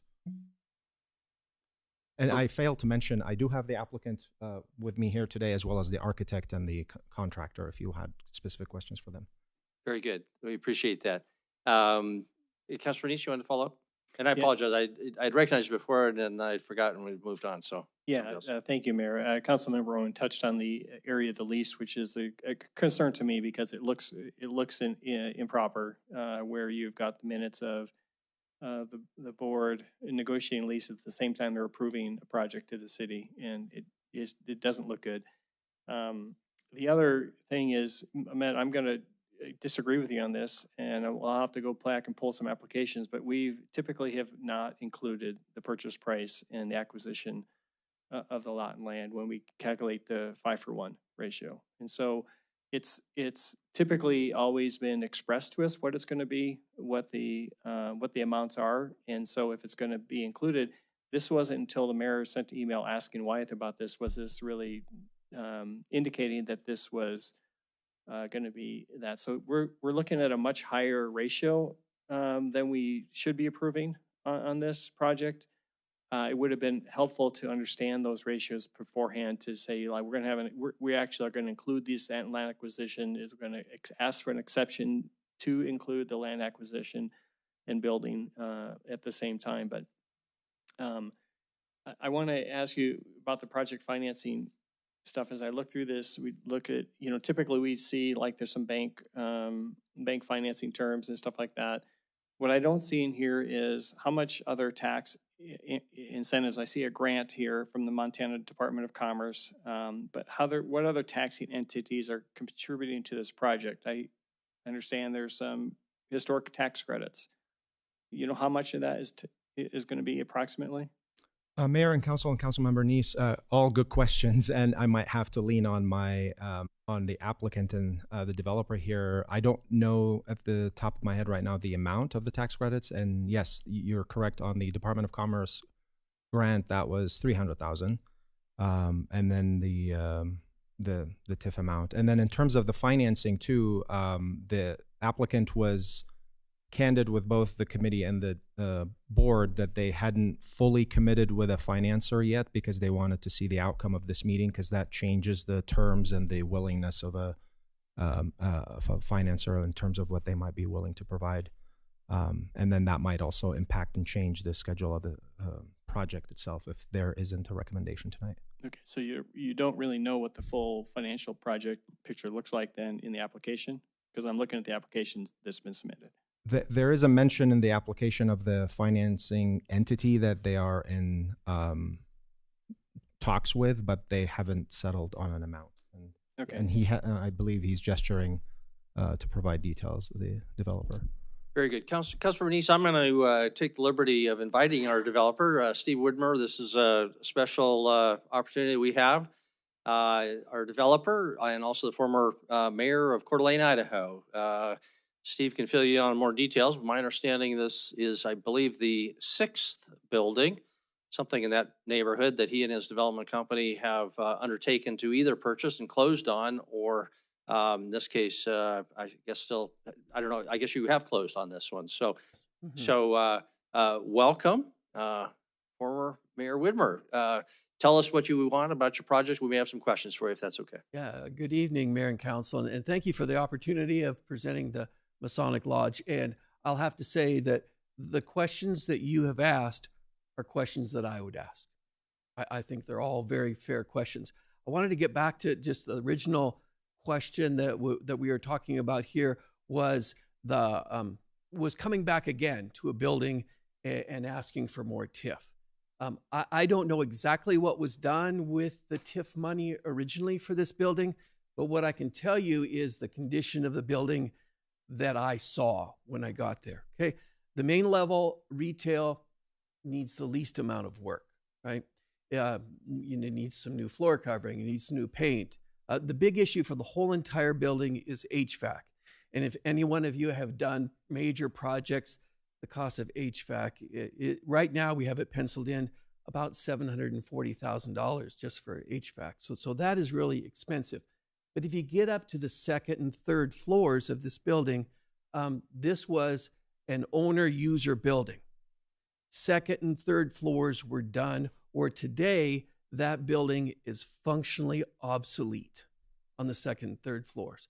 I don't know who would rent it in the existing condition. So yes, was tax increment financing used however many years ago to do what they did? Again, I don't know because I wasn't here. I wasn't privy to what they spent it on, but I can tell you that there's a large amount of work that needs to be done on the second and third floor. So to get back to Council Member Owen's point, we had some discussions on this lease. It was always my intention, and the way that I do business is I'm a very, very transparent business guy. I'm a private business guy, but I always do things on the up and open. My thought process was this was going to go through a public process. It was going to go through their committee, which was a public committee, minutes taken, public invited to look at everything. And then I knew that it would come here also, and expected this discussion to come up. So it was always my expectation that there was never any backroom dealing or anything like that, but it's an excellent question. Like I said, I would have asked that same question, but my expectation that it was going to come to this body and to other public bodies, that this was all out in the open. You'll see that there are two plans. There are plans of, I'm mainly a mixed use guy, but I'm a mixed use guy of retail and multifamily. As you know, office is, the vacancy of office is very, very high. I don't know of anyone that's building an office building for an investment to rent out because the market is just not very good. I would never, build just a speculative office building. It's not really good. So that's why I have another plan in there for more multifamily. I feel more comfortable with multifamily, and so I'm poised to go either option.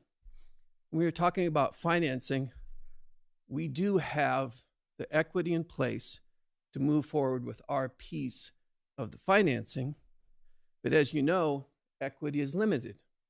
Our plan is to get all the way through the project with equity and with whatever assistance that we can get to build this. And there are three prongs of this.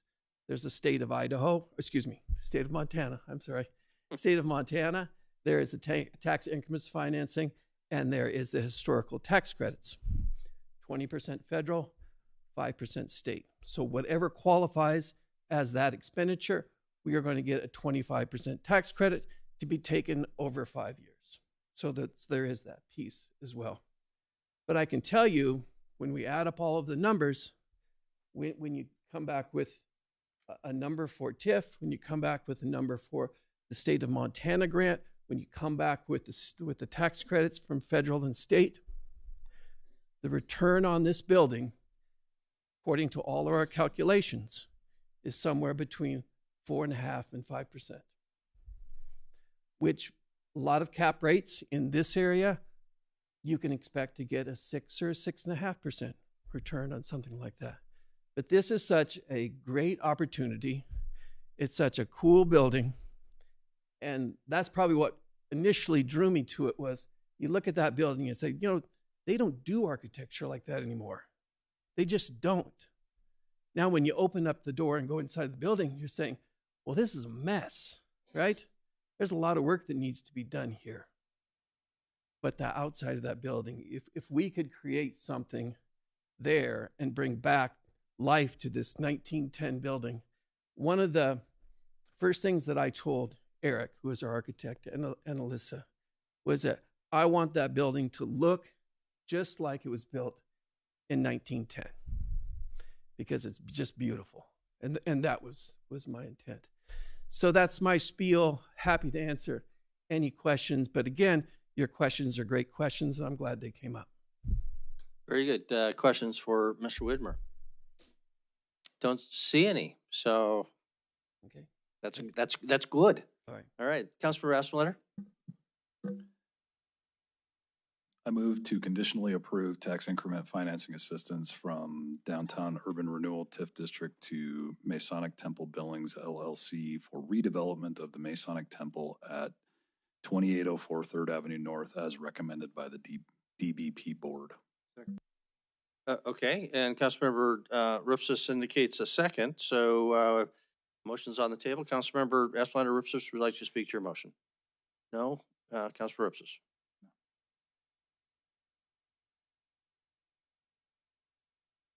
That was a no. I'm sorry. Okay, further discussion and then on the motion. Councilmember Anise. Thank you. I think this looks like a good project. I think we're overfunding it as a city through the TIF. I won't support this amount. I would support a lesser amount, more along the 5-for-1, which is $787,000. So it is being this amount, I will not support the motion. I think we've already, as a city, has invested $800,000 into this. It sounds like it did help the building. The asbestos was removed. It's now a viable project to be renovated, but I think, again, going with the land acquisition, which already includes $800,000 from the city as far as investment from prior years, is too much to continue to have the tax dollars spent on development of this project. Thank you. Very good. Further discussion on the motion. Councilmember Kennedy? I am going to vote for it, but I would ask Wyatt that future ones that come up, if they have had on the same building or the same project tax increment financing money, that it comes to us ahead of time so we can prepare. The other piece is it's a little squishy out there of the downtown business district looking at the place that we're going to give tax increment financing money to, of leasing it out. And it just doesn't look right. But to move ahead, we had an explanation from, I think there's some things on this that came forward, and it is a beautiful building on the outside. I know that, but the one thing about it is there's some other things that should have been come up to us ahead of time. So to be transparent, I think we needed to know a little bit more. And I will vote for it this evening, but I would hope in the future, Wyeth, as these things come forward, that we have, or Chris, that we have all of the information instead of trying to drag it out here at the council. Thank you. Further discussion? Thank you. Any further discussion on the motion? I'll comment and I'll speak out of both sides of my mouth here if you'll tolerate it for a little bit. I've never liked including the purchase price in the calculations of the 5-to-1 ratio, but that is not addressed in our policy. It's been our practice, but it's not addressed in our policy either way. So in our meeting in a week, when we are talking about our TIF districts more generally, I have some language that I'll circulate this week. I actually made copies of this, and it's on the printer, but I forgot to pick it up to bring it here. But I would just add a clause after in subsection 2 that says a minimum return of $5 of private investment, and then add not including initial purchase price. I'd suggest recommending that officially, because I don't really care whether it's person A or person B who owns a piece of property. And I don't see why we should be giving TIF money just because something changes hands, as a general rule. Unless there's a reason that we should care, because now something good has happened with the change of ownership. And so after creating that default rule, I would suggest adding some language similar to the following that says all or a portion of the initial purchase price may be included for purposes of calculating the ratio of private to public investment in circumstances where the change of ownership is itself likely to produce significant benefits to the public. Examples may include, but are not limited to, where environmental contamination or other conditions have significantly impacted marketability, or a previous owner has been unable or unwilling to improve the property for a period of years. Those sorts of exceptions where the change of ownership is material, I think should be taken into account. I will vote for this, even though it violates the primary default rule that I would propose, because I do think this is an exception where the change of ownership is very, very significant. The property has sat without any sign of turning over for a number of years, has gone downhill. It's an absolutely critical property. And in comparison, the new owner has an established track record here of quickly getting in and making reasonable, realistic changes to really improve the property. So I'm confident that'll happen. It's relatively generous because it does include the purchase price, but I think we also have to take into account the fact that this is not going to be paid out for almost 5 years. And there's going to be a significant inflation increase on the developer's costs, but not on our commitment. Our commitment is being calculated in today's dollars. His cost will be when he actually installs those or makes those improvements. Also, it is a very old building. I think we all know that these estimates of costs never go down. And when you're talking about an old building, the number of unpleasant surprises are likely to be pretty significant. This is not, virgin greenfield type construction. So in this situation, I'm comfortable voting for the proposal as the motion indicates. Further discussion on the motion. Is there any further discussion on the motion? Okay, we'll proceed to the vote. The vote is, again, for approval. Item number 5, consistent with the staff recommendation. If in favor, please say aye. Aye. If voting in opposition, please say nay. Nay. Voting in opposition, Councilmember Neese. I believe all other council members voting in favor. And Councilmember Gulick recusing himself did not participate. Thank you very much. That concludes item number 5 and brings us to item number 6. Tony, would you read item number 6? City Charter Amendment discussion. No action necessary. We do have something of a presentation, or at least a reminder of kind of where we're at. I'm thinking either from our city administrator or or Gina. Chris or Gina, would you like to just kind of remind not just us, but the public of how we got here and what we're doing tonight? Sure, I'll keep it brief. So as through the initiative process, the question was asked to detail out the process of a potential amendment to the city charter being taken to the citizenry. And that proposal was rather specific relative to size. It was reducing the size of the city council from 10 to 6. And so we outlined, Gina outlined the legal technical side of it, which is pretty simple and straightforward. You've had that at a week ago at the work session. Again, tonight, that same information with just slight adjustments relative to last week's conversation nothing of substance changed between last week and this week. But part of the driver in continuing the dialogue tonight was simply this. In order to meet the proper notice requirements for consideration for the July 28th City Council meeting, the first notice to the public would happen this Friday. So it was agreed upon, I believe, by a majority of the council a week ago that we should add it to this agenda as a work session type item, not an action item. In my mind, it didn't make sense to make the clerk's office go through this whole creation of a separate meeting. So my apologies for kind of not being clear about that a week ago. This is not unique. We've occasionally threw a work session kind of discussion item as a last item on a regular agenda, and we're clear with the public that no action would be taken this evening. So with that, I'll turn it over to you, Mayor and Council, and we're here to answer questions and just be a resource for your dialogue. Thank you very much. This began with an initiative from Councilmember Aspenleiter, so I'll turn it over to him in the way of further introductions or comments. Councilmember Aspenleiter. Yeah, and I guess I'll just say, I mean, I don't intend to relitigate what we discussed a week ago. I mean, I hope we don't need to go through that process. I think Mr. Goodrich said it very well.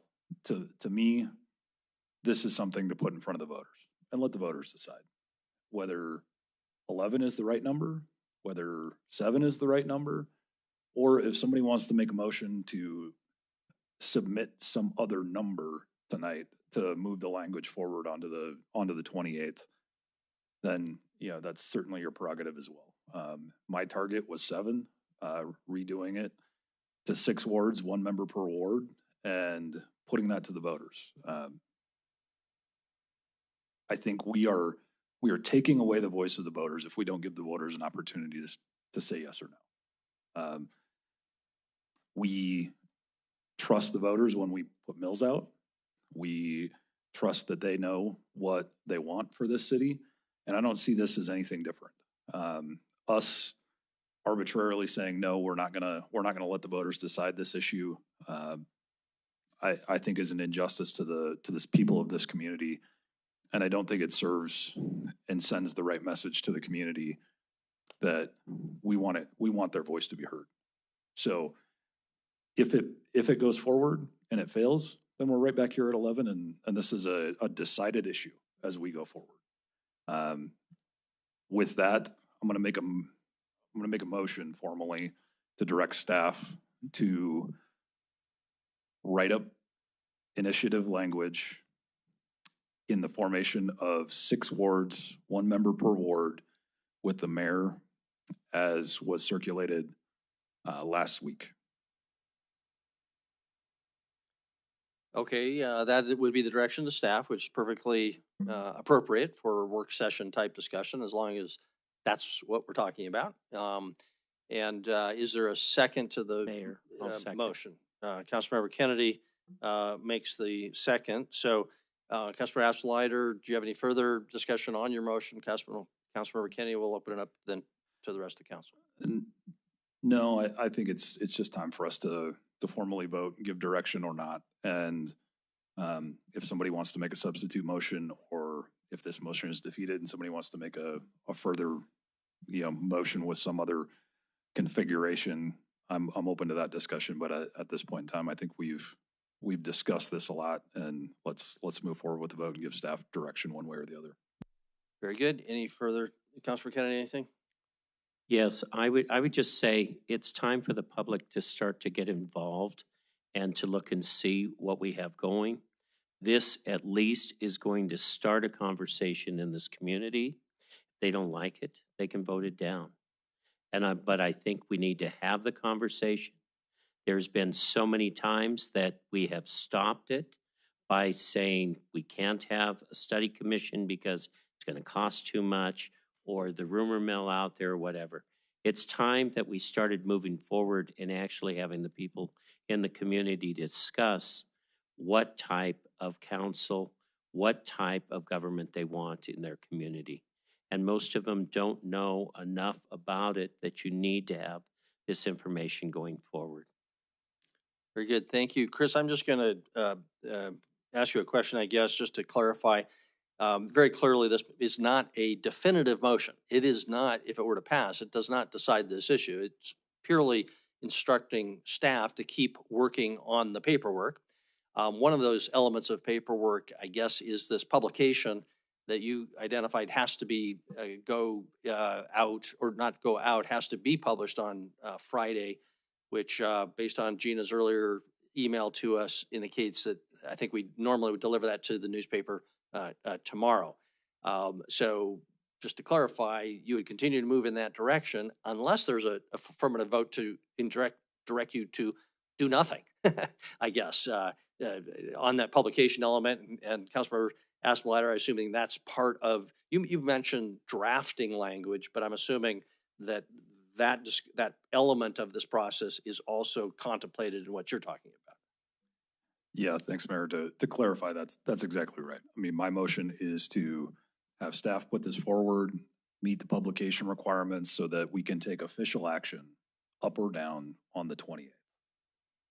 In order to do that, we have to publicly notify folks, and we have to put the very specific language, according to Gina last week, we have to put the very specific language that we're going to vote on. In 2 weeks, we can't come back and say, "No, well, 6 isn't the number, let's go with 8," or some other variation or configuration. So let's make a motion on what that number is, get it published, and then take official action on that on the 28th. Okay, and here I'll ask Chris and Gina whether the motion is sufficiently clear, since you're the ones who are most directly impacted here.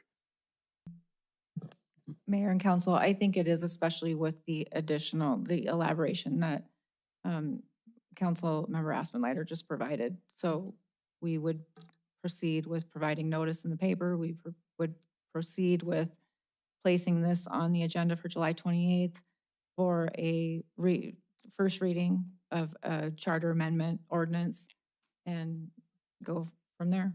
Okay, And if council did not approve it, then obviously that's fine. The notice would have been done sufficiently and adequately to provide for public participation.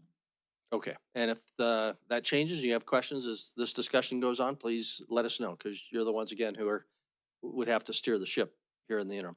Now, you have a motion on the table. Discussion, council member.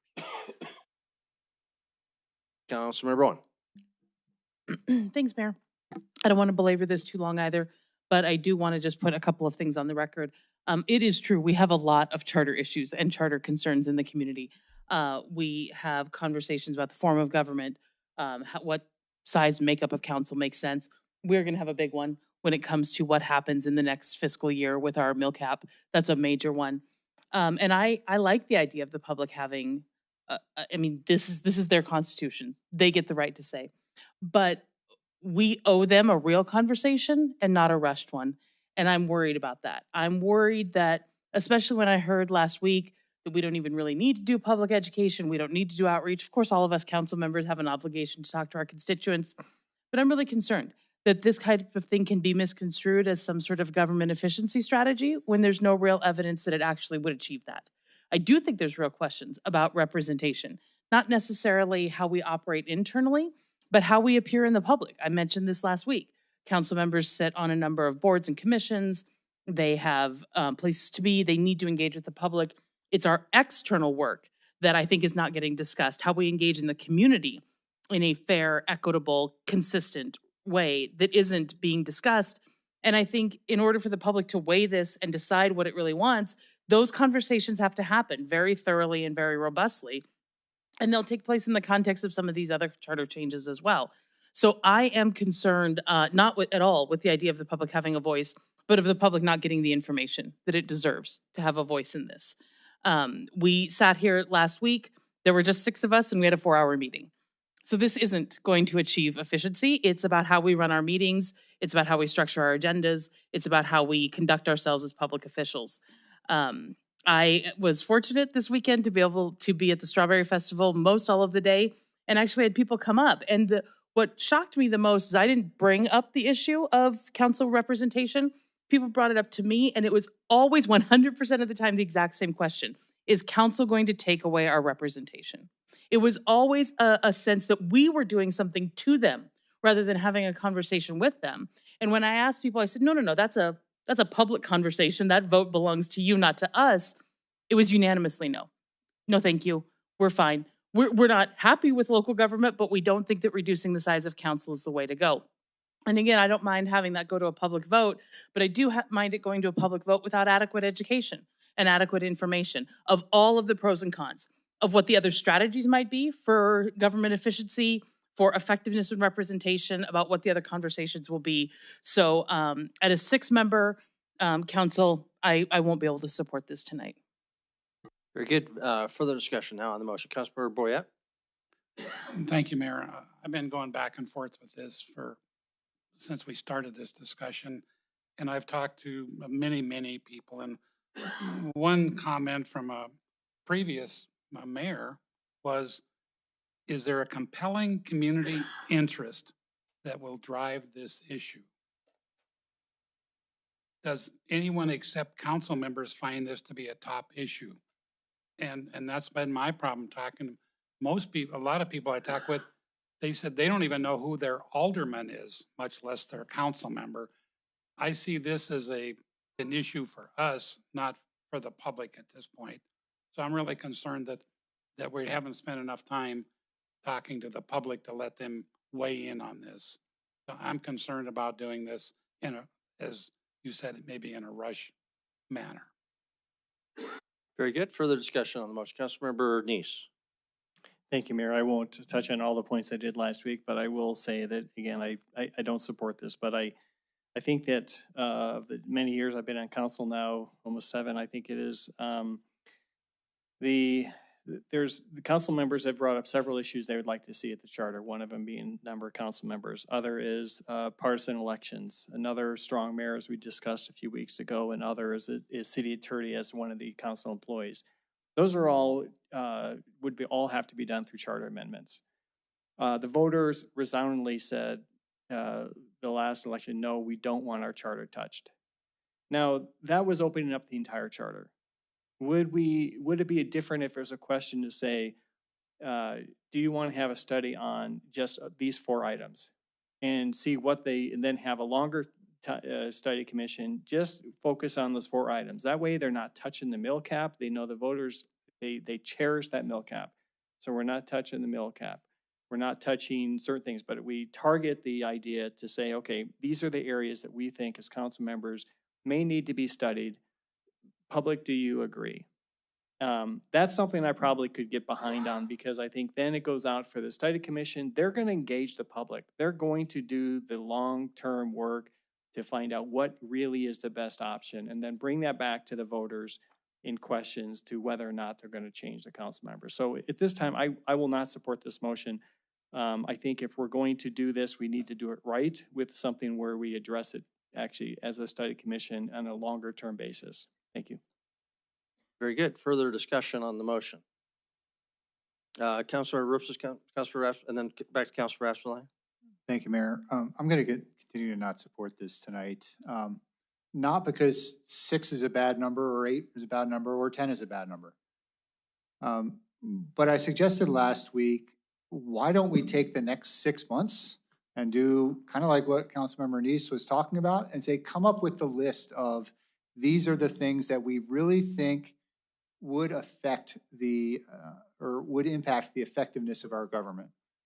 And the response that I heard, and might have been misinterpreted, was we have to have something on the election in November so that it takes place, in the next year or two. We just didn't want to wait. And I just don't get that urgency.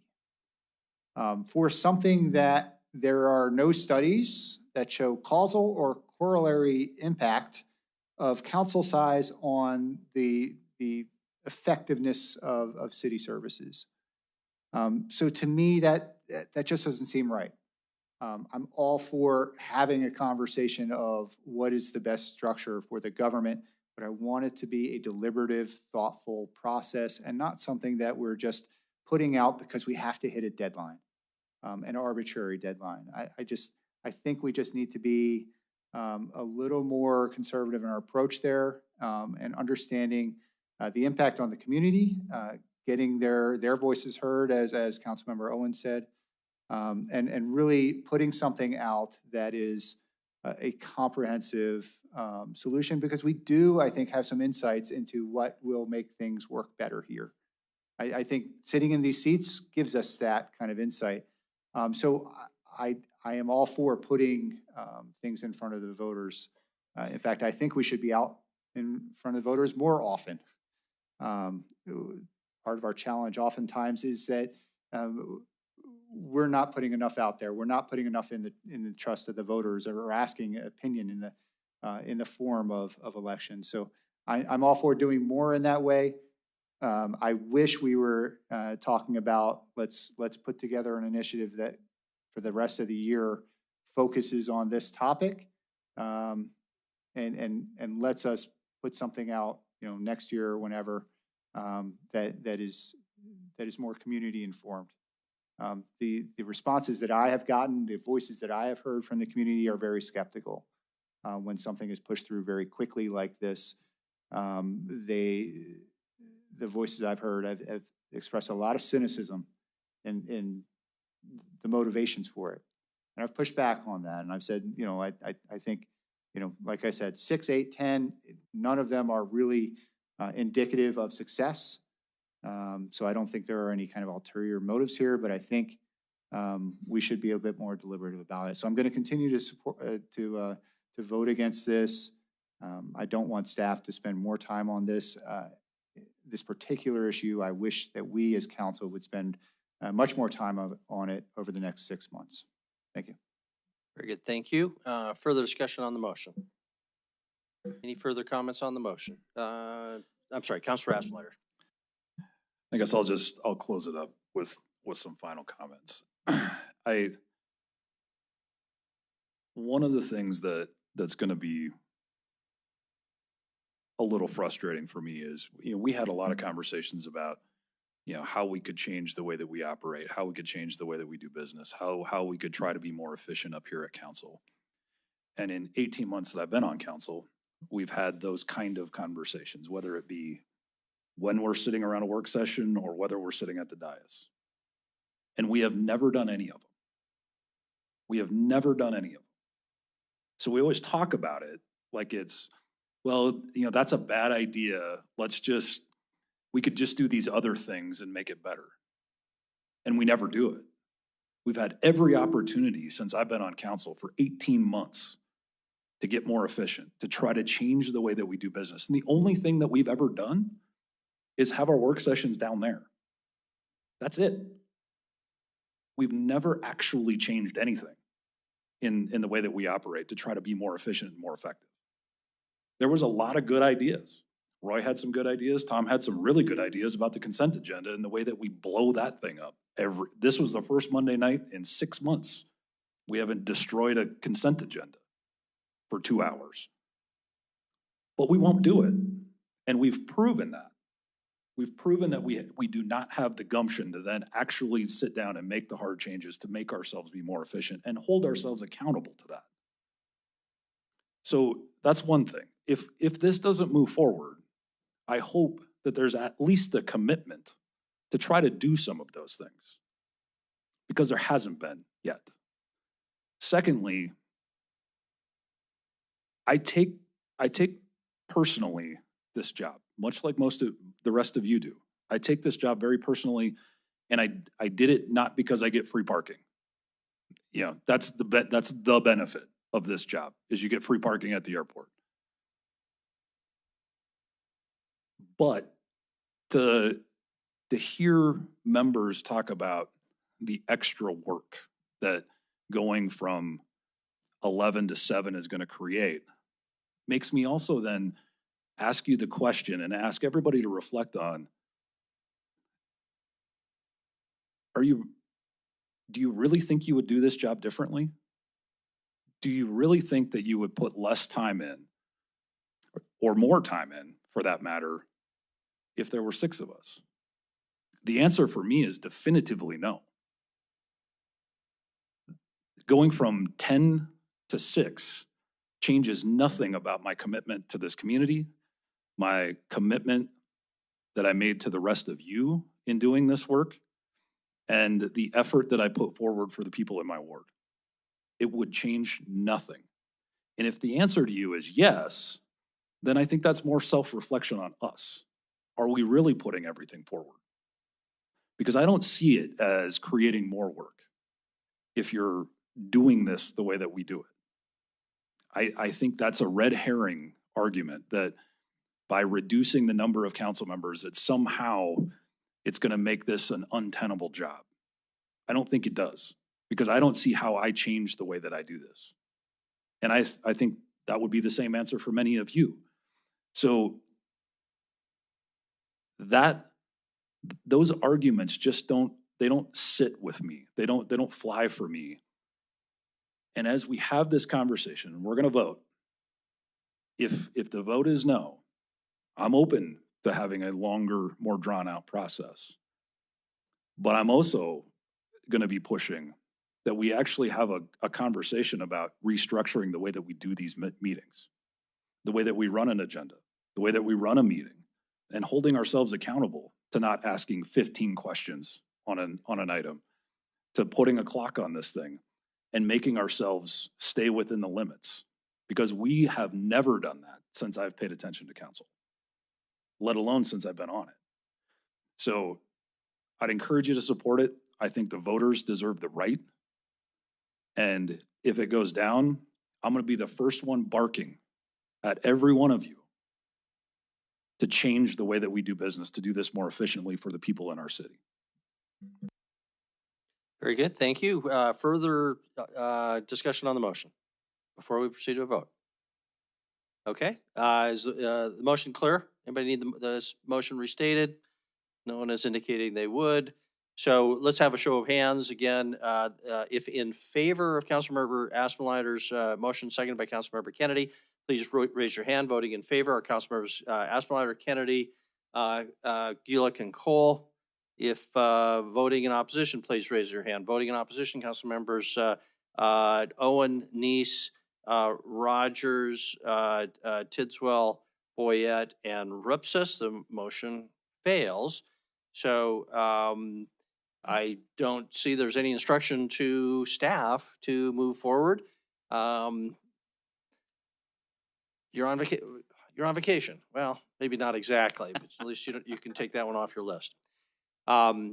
Okay, and good discussion though, because this issue doesn't go away, the broader issues as well. And so I think we will continue discussion on a lot of these issues. So thanks again, council members. Thank you, Councilor Aspenleiter, for bringing up for an issue that has been out there for a number of years. With that, then we have public comment on things not on our agenda tonight. Is there any public comment on non-agenda items? No one is coming forward. No one is standing up and racing forward. So we'll close the public comment period on non-agenda items. Any council initiatives? I apologize. Chris, you wanted to comment? Mayor, I just wanted, and I realize this is normally on the work session agendas, but I do just want to highlight what's on your agenda next week, because there's a couple of very significant policy conversations. The first one is we will have our state of Montana representative team with us next week. So Amy Gramales will be here, and so will Brad Longcake. So our first agenda item is to talk about the last legislative session, what's going on in the interim in preparation for 2027.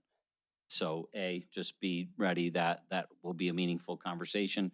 And then secondly is the tax increment financing, some of the changes statutorily, which are pretty black and white, but they've opened up, I think, a policy conversation that is about TIF, which is completely relevant. But I don't want to misstate it as a state mandated change. The state change is how you appoint the board. I think the bigger policy conversation over the past several years is about expenditures, budgets, and overall operations of the district. So just a heads up that you'll get that packet late in the week, and those will be the two items for a week from tonight. Very good. Thank you. Councilor Kennedy, you indicated something.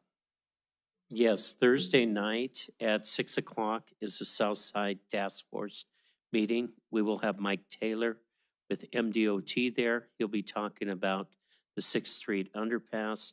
He'll be talking about the drainage area off of 6th Street. And we'll be talking to him a little bit on the South Billings Boulevard and MDOT being involved with that. So you're all invited, 6 o'clock Wednesday night. It's at Walla Walla University, 2520 5th Avenue South. Very good. Thank you. If there's nothing else, council, we are adjourned.